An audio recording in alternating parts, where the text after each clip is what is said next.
Bonjour à tous, bienvenue sur cette nouvelle vidéo consacrée aux exercices de la méthode Lafay. Aujourd'hui, on va voir ensemble l'exécution des dips. Alors les dips, c'est un exercice classique et basique pour le développement du torse. C'est un exercice pluriarticulaire qui va développer en particulier la partie inférieure et externe de vos pectoraux, la partie postérieure des deltoïdes, ce qui est en fait la partie arrière de l'épaule, et les triceps. La première chose à prendre en compte pour l'exécution des dips, ça va être la largeur de vos supports. L'idéal, c'est d'avoir des supports d'une largeur légèrement supérieure à la largeur de vos épaules. Plus vous allez avoir des supports écartés, plus vous allez travailler sur la partie inférieure et extérieure de vos pectoraux, et plus vous allez avoir les supports rapprochés, le plus rapproché possible étant la largeur égale à celle de vos épaules, vous allez solliciter plus intensément la partie arrière des épaules et vos triceps. Les dips sollicitent de manière intense les épaules, vous devez donc les placer correctement avant d'exécuter cet exercice. Une manière rapide et simple pour placer correctement vos épaules, c'est dans un premier temps de faire le mouvement inverse d'un shrug halter, c'est-à-dire qu'un shrug halter, vous allez ramener les épaules vers vos oreilles pour solliciter vos trapèzes. Ici, vous allez au contraire pousser les mains vers le sol et donc donner plus d'espace entre les épaules et les oreilles. Et dans un second temps, effectuer un tirage horizontal pour amener les épaules le plus possible en arrière. La conséquence de ça, c'est d'avoir les omoplates qui se verrouillent correctement en arrière. Ici, un mouvement inverse au shrug halter, je vais donc pousser avec mes mains vers le sol. Deuxième étape, j'effectue un tirage horizontal. Mes épaules basculent vers l'arrière, mes coudes vont vers l'arrière. Mes omoplates sont correctement verrouillées à l'arrière du dos. Une autre technique rapide et simple pour placer correctement vos épaules entre vos séries de dips, c'est simplement d'inspirer et de gonfler votre cage thoracique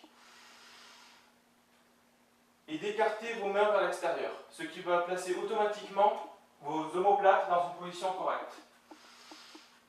Ici, j'écarte les mains vers l'extérieur, bras tendus, l'arrière des épaules se contracte, mes omoplates se placent correctement. Première étape pour exécuter les dips, je pose les mains sur les supports parallèles, je tends les bras. Ici, je vais avoir le plus d'espace possible entre mes épaules et mes oreilles. Je ne suis pas dans cette position-ci. Dans cette position, je risque de monter trop haut mes clavicules et d'avoir des pathologies au niveau du cou et au niveau de l'écrasement des nerfs. Donc, je garde le plus d'espace possible entre mes oreilles et les épaules. Les omoplates sont bien verrouillées vers l'arrière. Je vais me pencher légèrement vers l'avant.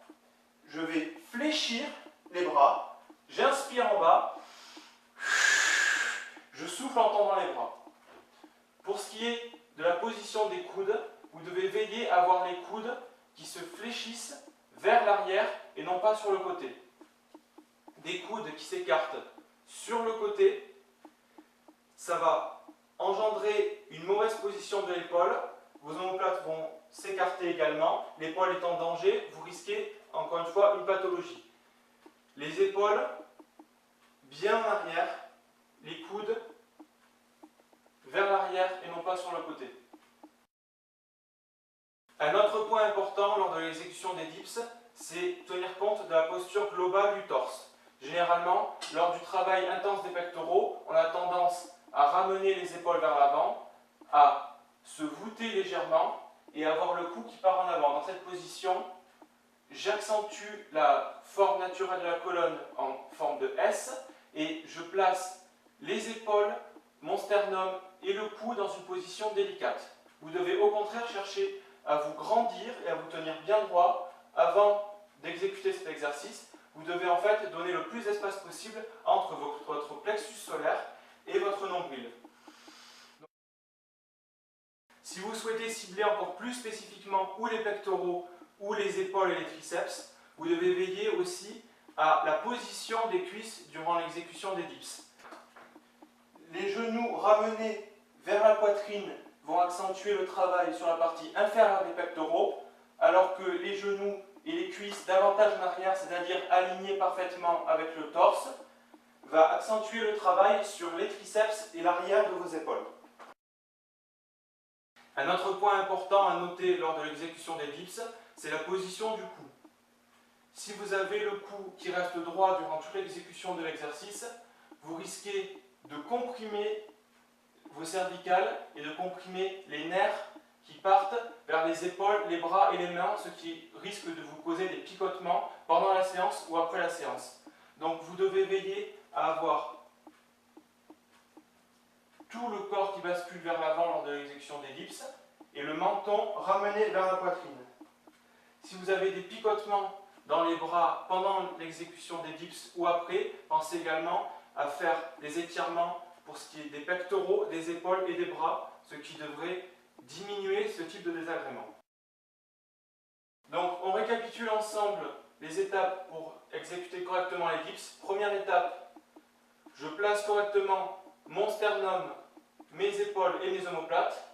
Donc première technique, shrug halter inversé, tirage horizontal. Seconde technique, j'inspire et j'amène les mains vers l'extérieur avec les pouces vers l'extérieur. Ici, mes omoplates se positionnent correctement. Je pose les mains sur les montants parallèles. Je tends les bras. Je donne le plus d'espace possible entre mes épaules et mes oreilles. Je bascule légèrement vers l'avant. J'inspire en descendant. Je souffle en tendant les bras. Lorsque je descends, mes coudes partent vers l'arrière et non pas sur le côté. Mes omoplates restent bien serrées à l'arrière. Et je pense à avoir le cou penché en avant, le menton ramené contre la poitrine. Pour ce qui est de votre posture globale, le travail intensif des dips peut causer un déséquilibre postural par un travail intensif des pectoraux, c'est-à-dire amener la cage thoracique à se fermer et le cou à partir en avant.